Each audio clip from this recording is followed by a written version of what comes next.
what the flyer, or this is what the marketing slide we made. So there are two tracks in PA, BM, Scrum. We have BA QA Scrum and PM QA Scrum. So this track is basically BA QA Scrum, and we are starting as far as actual training course goes, right? So if you could please go to the next slide, Chaji. Yes, this is right. So I'm going to cover the business analysis track. So this is specifically business analysis track presentation, and let's get started on that. I believe I've told about me. So if you could please go to the next slide, Chaji. Yes, this is overall the introduction slide which I normally share with business analysis. This we going to understand the overall process. Before that, I would really love to have Richaji's introduction as an other mentor. I have 10 plus of years experience.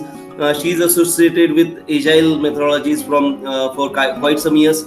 She's acting Scrum Master for last 4+ years, and she's going to guide us on Scrum, Agile, Scrum, and overall Scrum implementation, how to use those tactics, how to get the project track controlled and analyzed via Scrum methodologies. So that's how we're going to manage the whole training session. And I would like you to be vocal. I would like you to be give me this is rather than one-way training. I would love to understand your inputs, your confusions, and your takeaways as well. So let's take a step back and try to understand from you about overall expectation for this track. Sheetalji, could you please share your expectation, or try to share your vision? What you would like to understand, or what you like to learn in this training track? Could you please? Hi. Actually, the thing is, I'm totally new to software. Basically, I have never worked on softwares or anything. But the Scrum, I know about the BA Scrum meetings and all, because my husband used to log in every morning to the short Scrum meetings and everything. So his friend, who was a business analyst, I got to know from her that it is a doable job for me, and she suggested me long back, but I was still not so sure, because I lack confidence. So basically, I have no software grip, like the commands and all. So that's why I want to learn those commands. I want to learn the way people communicate in this industry. So that I want to learn from you. And other than that, everything will come with the experience itself, because this will be an alien language for me. Being new to this side, it will be totally an alien subject for me. So I will be learning from you only. So I just need support also. Like once you explain the training, the sessions are going on, and once they are over, everything right now I can't say what doubts I might have, but while you teach I might not ask you anything, but once I will be working on it, I will have a load of questions for you ready. Sure, definitely. Luckily we have lots of hands-on workshop, and we'll try to understand business analysis, quality control, quality assurance, and Scrum through various workshops. So we're going to roll up our sleeves and do. And luckily this is not a programming track. The programming requirement, as Devji clearly said in introduction, we are looking for hardly 2 to 3%, or the max 5%. That's what I can be sure for this thing. So this is not a programming track, and I'll not say fortunate, but overall what we are trying to do, we are trying to go across industry and try to understand various process, rather than just the information technology, or rather than just the IT part of it overall. Because normally trainers do, and if anybody goes to other than IT fraternity, then it's a bit of miss for them as well, because there are difference of process. It's not like 80 or 90%, but at least around 30-35% there are difference of processes because of the automation restrictions in other industries, right? So we'll try to understand from that point of view. So I don't think you're going to miss much, as even if you don't know programming. That's what even my take as well. I want to keep it that way. I'm a programmer. I did my BE in computer technology, I was a C assembly programmer. That's kind of low level language we used to do. I did some processor programming as well, and then steadily we grew from that to a full-fledged developers. Then I was a team lead, architect, solution architect, and I've worn a couple of hats though. And then right now I have my own organization. I work there as a CIO. We help quite a few startups. We help quite a few engineering colleges to build good robotics, machine learning, and those type of libraries and languages. That's a kind of overall helping the society and getting enrichment of knowledge as well. So I'm a technical person, but yeah, you could ask anytime, like whenever you feel like I'm going too technical, you can stop me then and there as well. We'll try to understand what is BA, what are the tools available. We can start with a simple tool like Excel. You might have worked with Excel, right? I have, but very rare. Sure. We learn the formula step by step. There are 15, 16 formulas or micros, what you call normally. We use via Excel so that we know the functionality which we use for BA. See, we'll try to understand what BA first, and we'll then step into that. Anybody else want to give their introduction? Richa Manocha, please. Richa ji. Hello. Yes. Could you please share your introduction and your expectation from this training? Actually, I actually started looking for jobs in project Okay. management Uh-huh. and as business analyst. Uh-huh. But since I didn't have any previous experience specifically in project management or as business analyst, most of the Okay. experience that I have is as a Mhm. hardware design engineer. Uh-huh. And so since recently I changed my field, finding a job with no prior experience in BA was actually a lacking point. So I came across this training through Ruchi, and she told me that you do a hands-on training with real projects, and it'll help you gain the experience plus with the industry experience. Right. So that was the reason I joined here. Okay, great. Thanks a lot. So you are on the right track, frankly speaking. And before becoming PM, you need to put on a couple of other hats, because PM project management comes out of experience, right? So this track is Yeah. really best for you. Believe me. Means if you get to know the gamut of overall technologies and tools we use to become a PM, I'll present you throughout the slide. Like BA QA, you can clearly make an assistant PM. That's what we call in IT fraternity, and even in manufacturing for that matters. So what does assistant project manager do? He supports the overall project management by pulling up the data and presenting it, and then internally even the BA normally present the data to senior management, top management, from whatever data points we collected. We'll have a deep dive into that also. So yeah, very rightly placed. And as an hardware enthusiast, even I am hardware enthusiast myself. We do work on Internet of Things. We do embedded methodologies. We do robotics now, which is much more of infrastructure rather than software. Well, there is a part of software, of course, but yeah, that's what we do. So you are on very right place. So best luck. Chalo, let's get started then. Okay, so we'll try to understand what business analysts do, or how the business analysis analysis process works, right? So let's get started. So you need to start first. You will get oriented with whatever you have in your hand. So we'll try to understand what I have, what I need to do, right? And discover primary business objective. So what BA does, it creates intelligent result for the business, right? So if I get a data, let's say attendance record, right? It's a type of data in an Excel sheet. And if somebody in senior management asks, how much weekly leaves are basically opted by normal individuals. In US we have something called flexi timing, right? In India also we have, but the flexibility is really far and few. But in US you really have flexi timing. So if I don't want to work on Wednesday, I'll work on Saturday.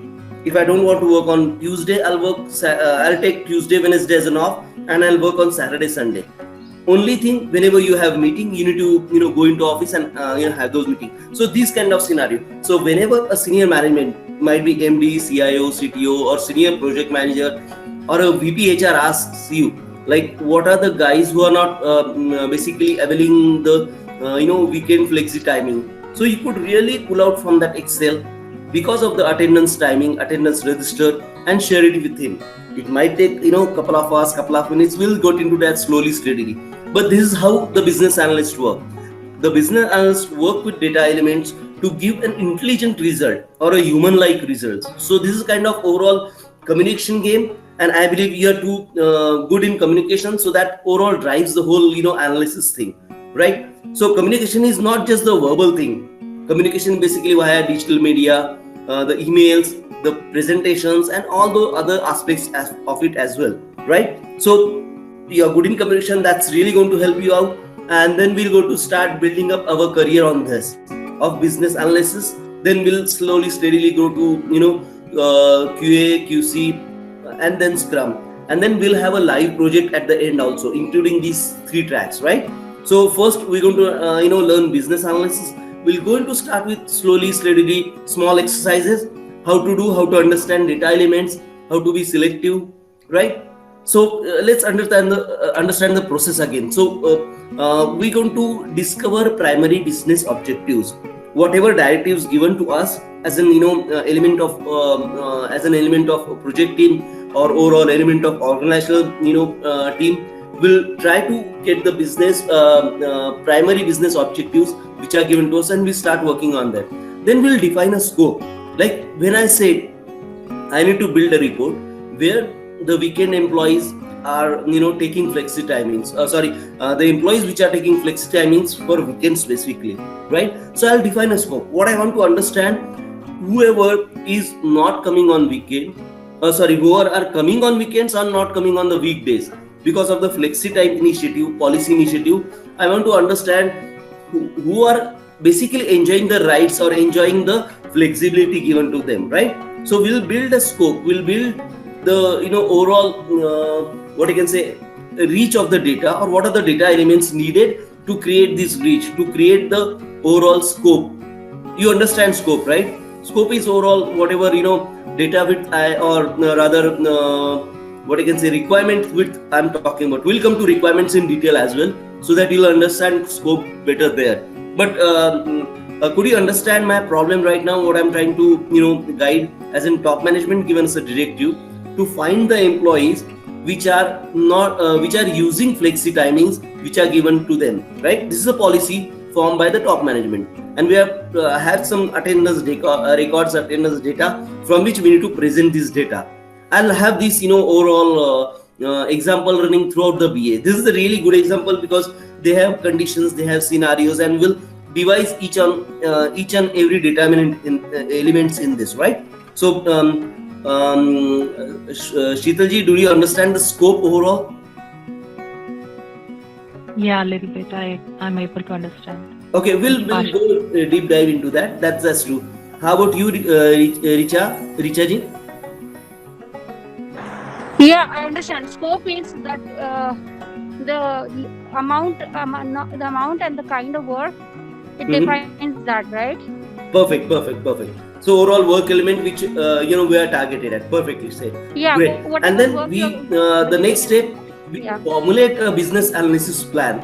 So I need to build some queries, build some tools by which I'll pull out the specific data from the given data, database, Excel sheet, or whatever it may be, right? And we'll get this, defined requirements from CIO, CEO, management. It can be in email, it can be in pictorial graph, it can be, many other ways of communication. We'll understand the communication paradigm of overall this process as well. And then we'll create a deliverable. We create those intelligent statements with red, green, blue, yellow, and present it to these,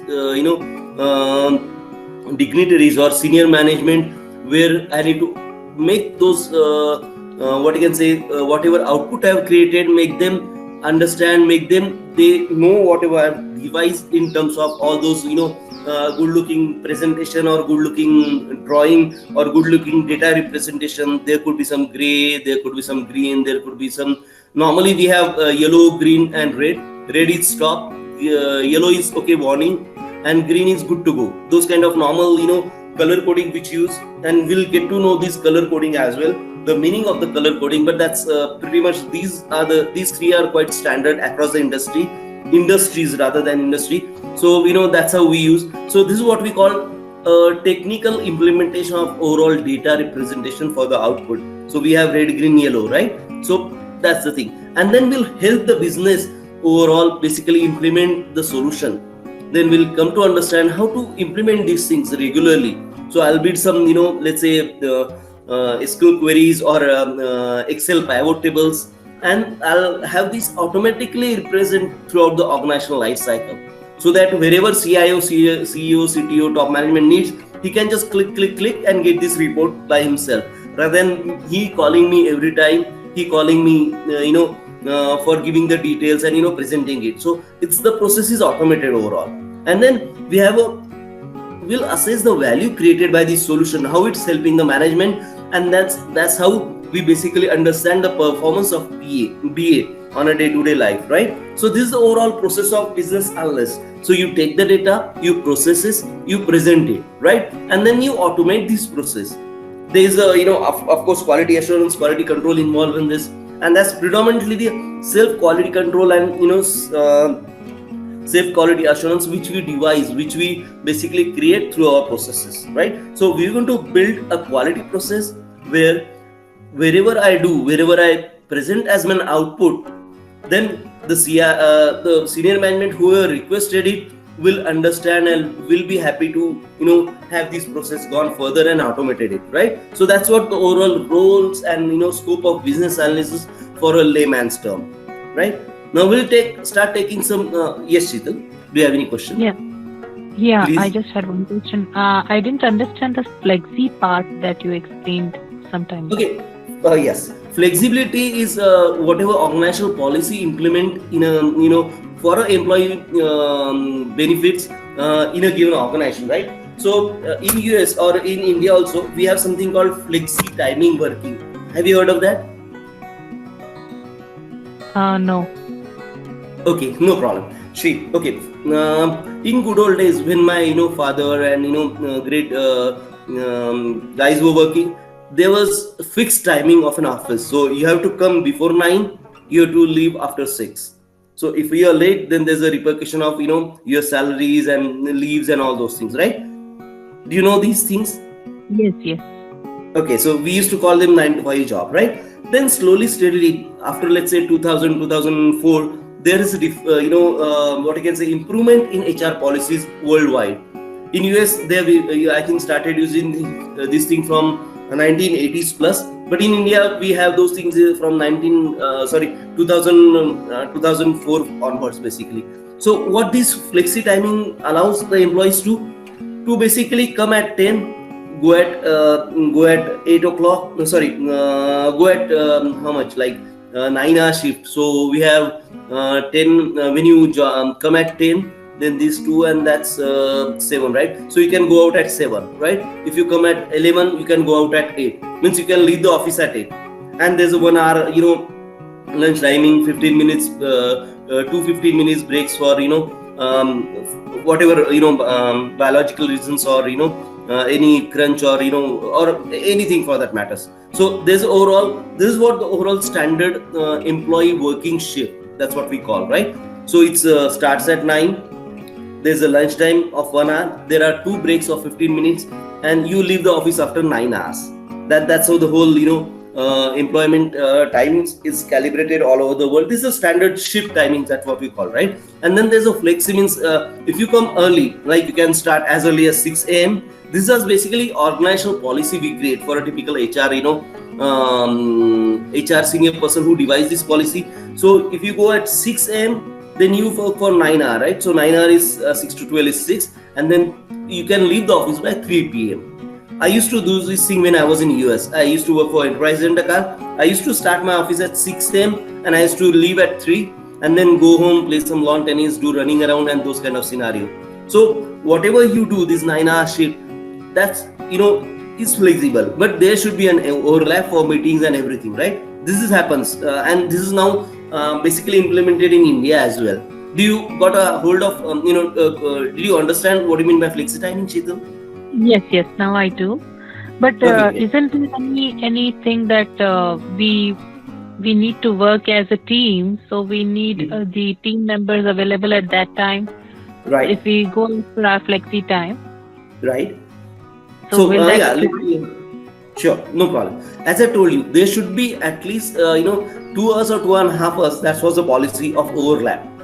So you couldn't start at, let's say, 2 a.m. and leave office before anybody else come. No, you have certain band of hours.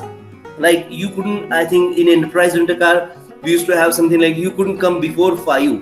So 5 a.m. as early as possible, and 11 a.m. as late as possible. So these are the bands of hours, or these are the what you can say working shift you can opt for any of these, and it will be constant for at least a week, means whatever you chosen. So it's not like that one day I decide and I start working on that. No, you have to inform HR and get approval from HR as well on this thing. That's how the flexi timing used to work, and even currently is Okay. the same policies right now. Did you understand? Oh, yes, got it. Okay, great. Because this problem why I'm trying to explain you, because we'll use these data elements throughout our overall BA business analyst track as an typical data enrichment, or the analysis part of it. So it's really good to understand here and right now. So that's really good question, Sheetal. Thanks a lot. I can call you Sheetal, right? Yes. Okay, you Thank can you. call me Ravi, and let's get away the G's and sirs. I would really love to be referred as Ravindra throughout the session. Okay, and this is apart from age and experience and overall seniority, because this really connects, and you can come to me for any confusion as well. I believe Richie ji give you WhatsApp number, so we'll have a overall a WhatsApp track, and we'll be start communicating on day in day out. So if I give any homework, or if I tell you to do anything, you could just go through it, and you can just publish it on WhatsApp if you have any challenge, and we can solve those challenges as well, right? So this is like next 2 months we are working together, we are learning together, we are growing together, right? Richa, do you have any questions for me? No, not as of now. Okay, so you understood the overall what you are trying to do as in BA, right? In Yeah. business. Okay, great. So now let's go to the next slide. Richa ji, could you please go to the next slide? Okay, we had these things. No, again, I think there's a different presentation. Yeah. Okay, yeah, that's right. So, okay, this slide is there. So I think we talked about this thing. Next slide, please.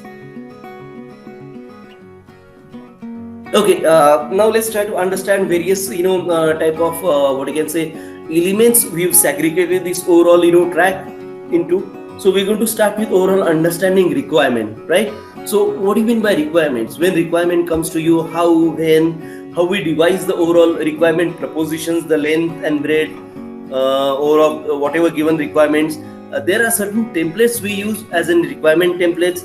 We'll basically try to zero down on certain standard templates we use, certain standard methodologies we use as for sharing the templates with BA team, sharing the templates with project management team, and then we'll understand those templates. We'll try to like I said, told you, like senior management had requested a BA to understand the employees using the flexi timing policy, or using the flexi timing concession given to them. So something like that sort. So we'll understand how that requirements reach to you. Is it in a plain simple English, like email sent, or a presentation, or somebody came and give this to you? Because the communication is really important. We need to understand the scope from the communication. We need to understand the scenarios and the priorities of the communication, so that we can devise a plan.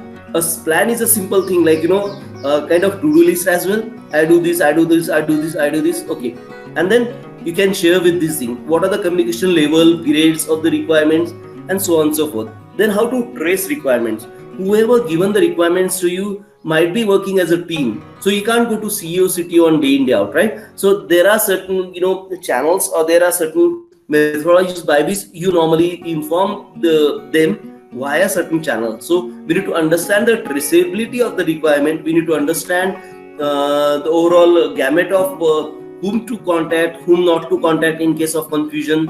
And this is really important because you shouldn't skip anything in terms of traceability, because then whenever I present my output, I can say Mr. CIO said this, and that's how I reached this conclusion.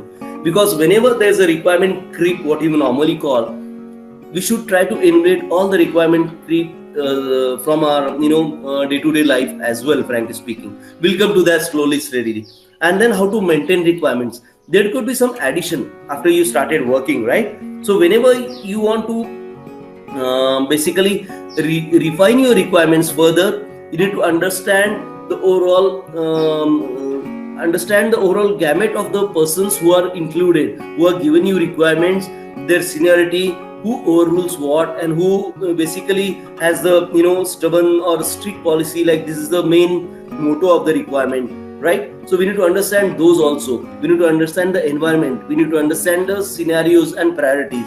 And then priorities are also driven by business goals. So there could be a communication from CIO again saying, okay, keep this way, let's have this requirement first. So there are changes in terms of what I can say flexibility we have in terms of the work culture evolution as of day. So there could be some gaps, improvements, and some time priorities of a typical BA or a team of BA for that matters. So how to change those, how to be flexible, how to basically go to a level where we actually embrace the agility, we actually embrace the agile principle for that matters, and how we cope up with them. We'll have a look at that also. And there's a requirement changes assessment. As I told you, changes assessment in the sense, if there's a low priority can be managed in a couple of minutes or couple of seconds, I might take it. So it's on my agenda as well, how to get coped with this changes in requirements. How can I include in my work culture and those things. We'll see this each and everything in details in the overall training track. Then we have approvals of requirements. Who approves it? Who has the this is basically given to us by the senior management. As an BA, we are at a receiving end as far as the requirement approval goes. So whenever the approval comes to you, who have the authority to make changes, who have the overall what I can say authority to prioritize certain work items, that also we'll see. So it's a part of overall organizational hierarchy. We'll understand those organizational hierarchy within due course of time. Then we understood the scope and flexibility, right? So how much scope do I have, that I need to decide. How much flexibility I have, that also I need to decide after understanding the organizational requirement, because our organizational requirement supersedes individual work or individual work definitions of scope for that matters. And then we'll understand the nitty-gritty of requirement and scope. So if anybody says stop doing what you do what you're doing and start doing this also possible many times. But this is not a ribbon cutting ceremony, right? So whatever you're doing, you might take an hour or two and get those things up to a what you can say decisive level, and then start new. And whenever you finish the new, you take the older scope.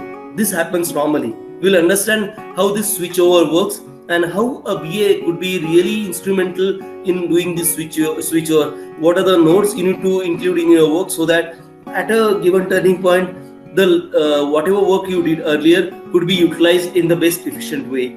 And then we'll have a detailed knowledge check. Whatever we learned, whatever tools we used, we'll do a kind of typical hands-on or a workshop. So we might work on an Excel sheet with the data elements to pull out employee list which were utilizing weekend tracks and other HR policies as well, right? So any questions on these bullet points? These look a bit technical, but we're trying to learn each and every these things in detail as and when we go. So at this point, anybody have any questions on this? No. Okay, great. Richa, same with you, right? Yeah, no question. Okay, great. Next slide, Richa ji, please.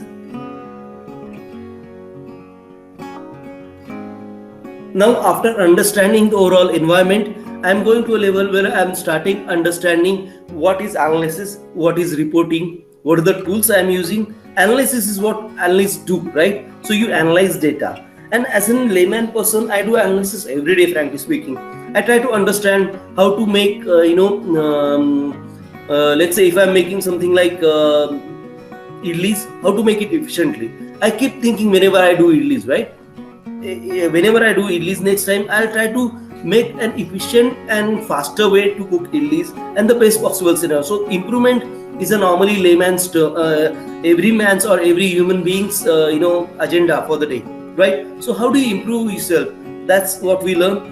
How to report, what type of reporting templates we're using, if there's any organizational standard, how to imbibe those organizational standard in my working, how to include those things in my day in day out. That's also we will see. This is a part of overall QA QC process, so that whatever I do as an output will present or will represent itself in my work, right? So this is a kind of whatever things BA, QA, Scrum are closely interrelated. So it's not independent methodology we are talking about here. So all these three things will make you an enriched, or what you can say, successful employee or successful satisfied person for a given job. That's how these training tracks are devised. That's how these training tracks are defined. And we had a quite a good amount of discussions, deliberations, and what I can say, fights as well for that matters, to make these tracks, so that we got these best design tracks for you,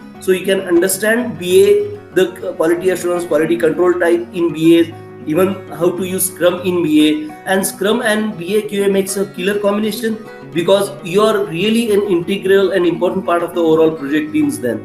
So you will not be standing on an edge like, okay, mere ko kab nikalega, kab nahi nikalega, but you'll be a very critical, as an employee, critical part of an employee. So if you can work with these three tracks, your job is sure for quite great amount of time. So that's how we are looking at it. So it's a kind of value addition, so each and every career, long-term career. And as we discussed in introduction session, we start with training, we do workshops, we do hands-on, we basically help you in overall even profile preparation, how to build good profile, how to build some marketable resumes, how to share with clients. We have quite a few clients by ourselves, and then we also help you throughout the interview process with the question banks. What are the interview questions they've asked prior, means the previous candidates, how to prepare them in time. We also have a kind of help during the interview as well. I think we'll discuss on that when the time comes, and when we actually prepare the profile, the resumes, and overall interview preparation as well, right? So this is the whole career path we are talking about. We are enriching the career rather than just the training. So that's why we'll go step by step. There's no speed. Just stop me if I'm going speedily, so that we can take a bow, we can take a pause and start learning again. Yes, Sheetal, any question? Is Scrum different than the actual BA basic? I'm a bit confused over there. BA Okay. is different, Scrum is different. Yes, BA is business analysis. Scrum is a project execution methodology. They have certain template, they have certain process. Whenever nowadays Scrum is the most popular project management, project execution methodology which we use. They have certain steps in that, which is really need to know basically whenever you start working in a what you can say, globally distributed team, right? We normally work in globally distributed teams now, means some team members might be in US, some team members might be in India, some team members might be in Spain. So how to get a collective work done is what Scrum teaches us. So there are some clear-cut roles and responsibility in Scrum. There are clear-cut artifacts which we produce. Artifacts in the sense auditable documents, means who was the author, who changed what, and those kind of scenarios. Richa ji is the right person to tell you these things. She explained really in depth in the introduction track, and it's available on YouTube. So I would really request you, whenever you have time, I think it's around an hour plus track. So just go through it so that you'll understand what is Scrum, what are we planned to teach, because we have included these type of, these points are included in that track. So you can go by point. And you can note down and ask Richa ji. She will be here whenever she can. And we can basically, go on enriching our knowledge day in and day out. That's how the whole track is planned. Does that answer your question, Sheetal? Yes. Okay, thank you. Thanks a lot. So, we were on analysis tools. So there are around 15-16 odd tools which we'll go through. there are at least 2 or 3 tools which we'll study in details, so that whenever you start working, you will be completely ready to start working on day first. There are some inductions process in each and every organizations. So wherever you join, they have certain organization policies, like we discussed the flexi timing, right? So what type of amount, what type of scope the flexi timing you can opt for, those kind of scenario they will teach you whenever you join them on first day.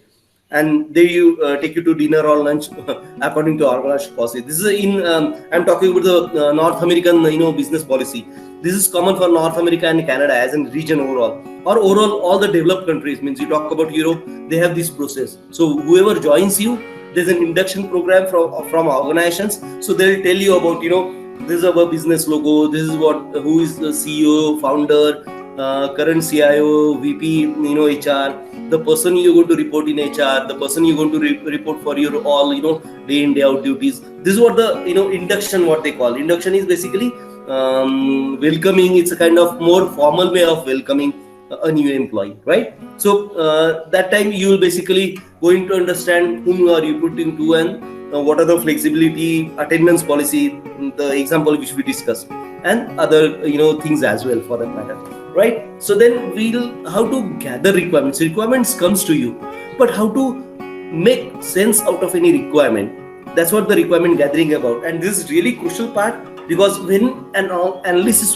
he works on this requirements, or what you can say supported facts, right? So how to analyze that itself, how to understand them, how to remove all the confusions from the data you got, right, from the elements you received on which you're going to devise an intelligent decisions. So that's what the requirement gathering is all about. We'll see in details.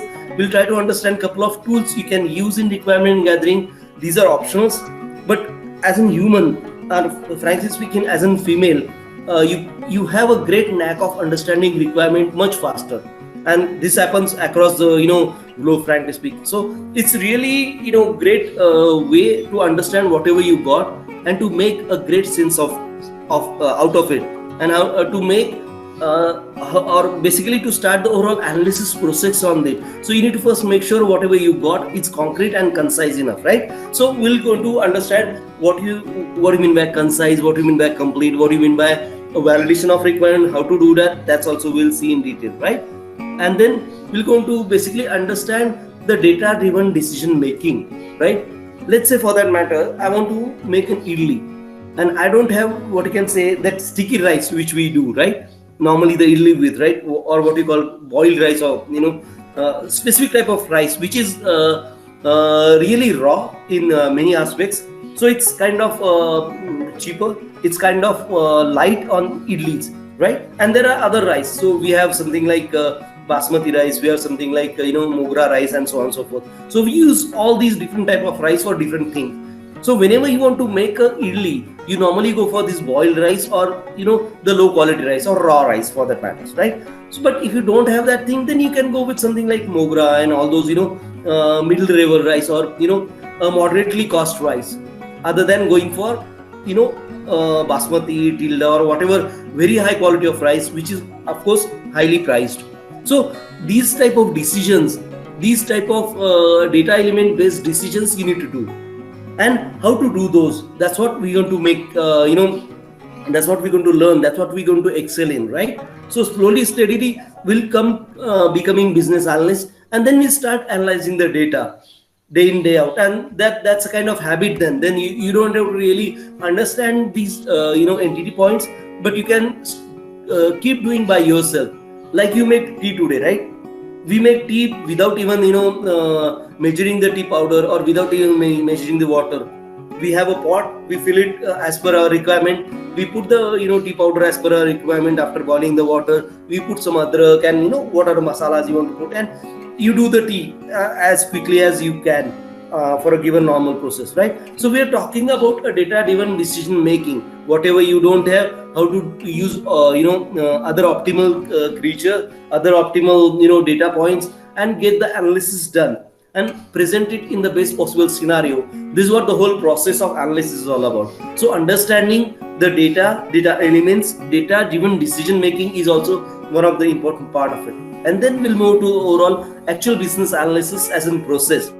How to do it simple tool like Excel, right? So we have around 16, 15 different formulas for Excel which are we've created. We used to have something called macro. So I'll share you how to make macro if you want to make it, or I'll give you those 15, 16 macros to you so that you can include in your Excel and start working on it, right? So we'll share these things in details one by one. And then there's a stakeholder engagement.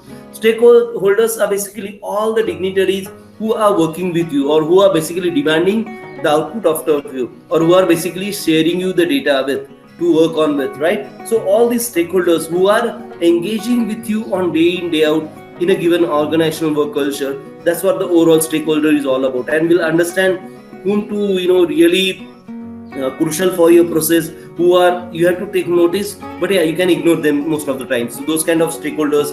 So we need to understand overall organizational work culture for a business analyst day in day out, right? So we'll go there, we'll understand each and everything in detail whenever we do handholding, we do actual workshop with us. Then how to use plan analysis governance. These are basically organizational templates, organizational discipline which are embedded in the organization before you join them, right? There are certain things which you need to do. You might have given an entry card which you need to basically make sure whatever your attendance are in conformance with whatever decision I have made with HR before. Like I talked about flexi timing. So if I commit, if Ravindra commits that I'll not come on Wednesday, I'll come on Sunday instead of Wednesday, and I'll reach office before 6 a.m. So I have to reach office before 6 a.m. on Sunday also. That's what the policy, and that's what I need to adhere to, right? So how to do this plan analysis government, how to utilize these templates which are given by organizations whenever you start working with a typical organization. It can be Infosys, it can be TCS, or whatever organization for that matters. They have certain processes with them, and we need to comply with them. We need to adapt those processes with our working culture. And as a business analyst, it's really a critical, because you're going to present or represent the data on basis of these policies as well. So the understanding a typical organizational governance is very crucial to a business analyst, right? A project manager as a senior person or a CAO, CTO can have a bit of additional flexibility due to his work, due to his importance to the organization, and so on and so forth. But for a BA, for a team lead, for a project lead, you have quite strict adherence to a given policies, and that's what we need to understand. Then of course information management. Information management is really crucial when you are not working with IT companies. So be it something like Info, TCS, it's basically understood that how to do information management. But if you're working in something like manufacturing industry, be something like Procter and Gamble, be something like Enterprise Rent-A-Car for that matter, these are service organizations work in service industry.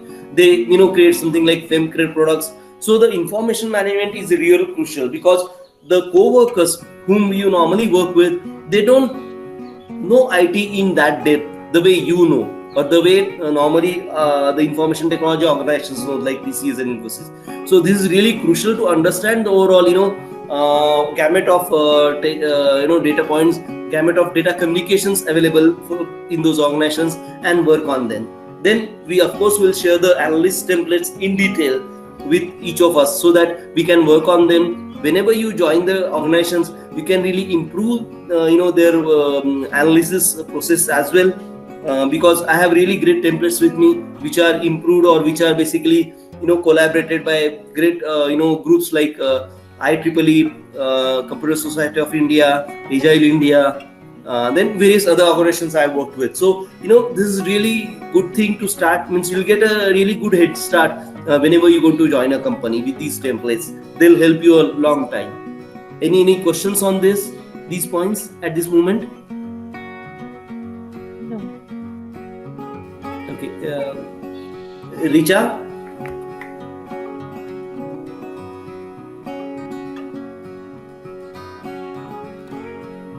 Are you there? Richa Manocha ji? Yeah. Okay, do you have any confusion in these points? No. Or any? Okay, great, perfect. Richa ji, next slide please. Yes. And then these are various models we normally use or opt for in typical business analysis, right? The business analysis process. There's something called activity diagram. Have you ever known or worked on activity diagrams?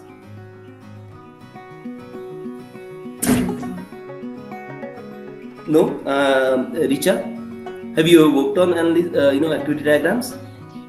Activity diagrams, yeah, I know a little bit about them. Yeah, I studied them when I did my project bootcamp. Good. Yeah. Sorry. So activity diagrams are basically a kind of improved flow chart. So Sheetalji, there's a kind of homework for you.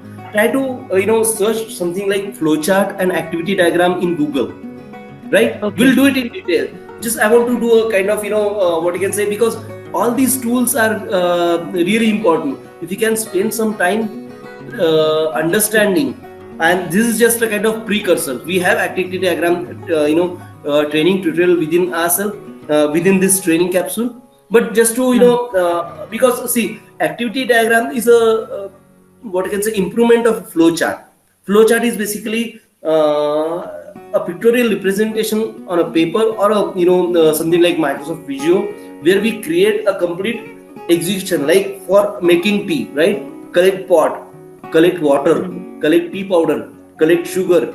These are the elements kind of in the process which we start with, right? So if you know this philosophy, if you know this Just overall like meaning of the, yeah. So Yeah, whenever just you like have time of the day or night, just have a look at it, so that next time it'll be really good. If you have any confusion, we can take it up front. We have an activity diagram tutorial throughout these capsules, but I just want to make you prepared, right? So that's something like Sure. that. Then mind maps I'll do will do it. Sure. Thank you, Shito. Then mind maps will do in detail. Product roadmaps, yes. Product roadmaps are basically organizational dependent rather than product dependent, basically. Then SWOT analysis. I believe you heard of SWOT analysis, right? Strength, weakness, organizational. Anybody heard of SWOT analysis? Yeah, I did. Okay, great. Perfectly. So it's basically again, good tool for business analysis in certain, special scenarios. These are not applicable to all. Is Richard, you want to say something? Okay, I'll go ahead. Then, of course, fishbone diagrams is one of the mostly widely used tool typical in BA. This is quite good old tool, and there are quite a few good amount of what you can say abstracts, the PhD abstract or doctorate abstract available on the net itself as well. We'll see these in each and everything in detail, so that whenever you do an analysis, you could use these tools and understand how other data inputs are given to this tool, how the outputs are basically taken, and so on and so forth, right? So we'll learn each and every. Workflow diagram is the simplest one. It's really easy to understand how the overall flow is getting executed for a given type of data elements, and how the output is planned. Then we have pestle analysis, we have NTD ER diagrams. This is also one of the most old tools. This is we were used in IT for database designing most of the times. People still use this thing. It's a part of UML diagrams now. I closely work with UML definitions with Grady Bush in St. Louis, so it was really great learning. We'll talk about that also, because unified modeling language is one of the crucial crucial designing element nowadays. Whenever you work with IT companies, so if you go to IT companies, they have these different set of tool sets where you can devise UML diagrams, and then the tool itself creates the next level diagrams and next level guidance documents for the team. So it's kind of automated process which we follow in IT organizations specifically, but many of the even manufacturing organizations use email day in, day out. So we'll have a good look at that's what we call visual modeling, and I think around 50 to 60% is automated. You have to embed the data correctly. We'll have a look at that thing, and then we have a really great workshop at the end of our BA this thing. Next slide, please.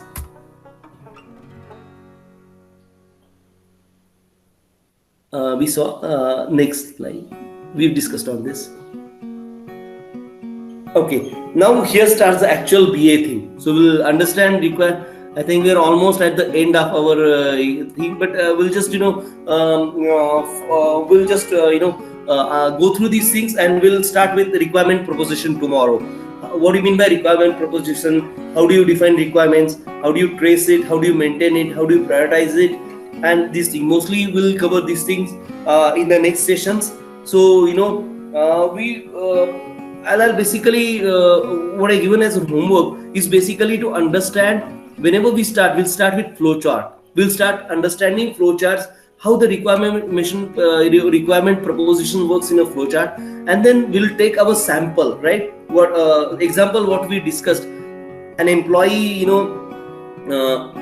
attendance system data given to me, and I'm trying to understand how many employees are basically taking weekend flexi hour, policy or flexible what you can say privilege given to them, right? So this is our business problem. We'll try to understand what is the requirement proposition, how the requirement comes to me, how I will build the traceability in the requirements, how I maintain these requirements, what are the changes I can include, I couldn't include, and those things, and then how to prioritize the requirements by myself and by the direction of the top management or whoever share the requirements with me, right?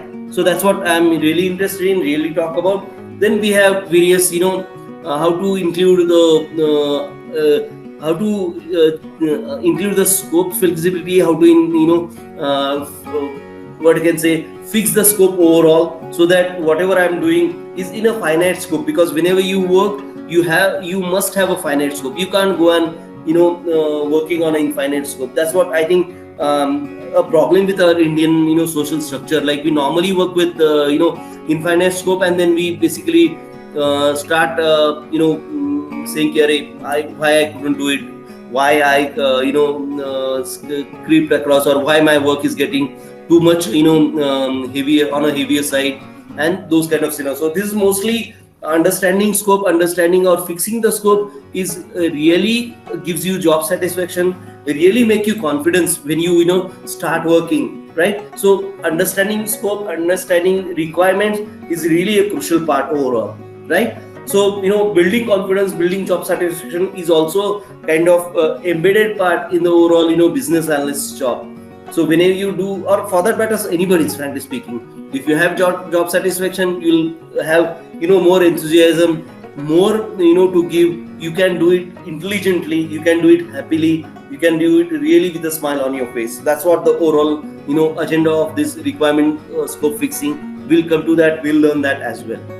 So does anybody have any questions for me at this moment? No. Okay. Do you understand what you mean by business? What do you mean by analysis? What analysis does? Yes. Okay. Richa, could you please tell me? No, nothing. Yeah. Okay. Richa, could you explain what you mean by analysis at this point? Or what business analysis does? What I gathered from it is, first you have taken the requirements, Right. and once you have one, while taking requirements, you have to take in account all the stakeholders that you have. Deciding on those requirements, you have to you find out, okay, this is what I want to do as a project. You decide on what the project would be, and then on the project you have to decide what would be the scope of it. And you have to fix that scope. Make sure that the scope is fixed, because if you tend to and also make sure that these requirements are specifically and very clearly defined. If you don't have a clearly defined scope at the start of the project, that leads to a change of the scope at the middle of the project or somewhere in the end. Because if you have it clearly defined, you know what you're going to do. This is the amount of work we need to be done. This is the place where we stop it. You define the full extent of it, and you define it very clearly. You talk with all the stakeholders involved, that you talk with them, make sure that you understand what they want and what each one of them want, and you come to a common point where you actually come back and you can involve all those tools that you said, mind analysis, mind mapping and all that, right? So Perfect. when you Tools will starting have out the it. requirements. Yeah. Yeah. Sure. Yeah. Great. So once you have that, you get the scope defined. That's where you come in where the project starts. Yeah. Perfect. Thanks a lot for that. You really sum up well, and thanks, for the great understanding. What I normally do is basically try to understand whatever anybody have understood, so that I can add value to it, and that's how I normally train. Because otherwise, what I'll क्या बोलते हैं, मैं प्रवचन करके जा रहा हूँ, public so रहा है, ऐसा नहीं होना चाहिए. That's what I really meant. Thanks a lot, Richa. Yeah, Thanks a lot. that's I understand that. Yeah. Sure. Sheetal, could you please, tell in your words what you understood in terms of business analyst and overall the process of it, please? Yeah, but my my understanding would not be as technical as No, Richa did. don't worry. See, we are learning, right? So if there are errors, we will correct them. We have to work together, and that's the overall motto. So don't worry. Even if you are, quite straight away, don't worry. But for me, your understanding is really important. Believe me. For even Richa's understanding, your understanding, and we should be on the same page. Otherwise, there will be challenges. So please try to do it. Means just give it a try, please. What I understand is once we get the requirements from the company, we just after gathering the requirements, I'm just explaining simply that we go through the requirements, and then we collect we create a team according to the requirements, like what we assort all the team members as per requirements. And then we distribute the task, and at the same time we also do the budgeting, like based on the requirements. Based on the requirements, what is the budgeting level and what is the budgeting cost cutting and everything. We have to plan accordingly to the budget given by the stakeholders. Sure. Yes. Right. That. And then based on that, we have to after doing that analysis, we create the plan, and then later on we move on with the plan as per the requirements. We create a plan flow, like the active flow that you said. Right. I believe that is the flow that you follow, the step by step throughout the project, how it goes. Right. How it should be going, like that. I understood like that. Great, no problem. Sure, perfect.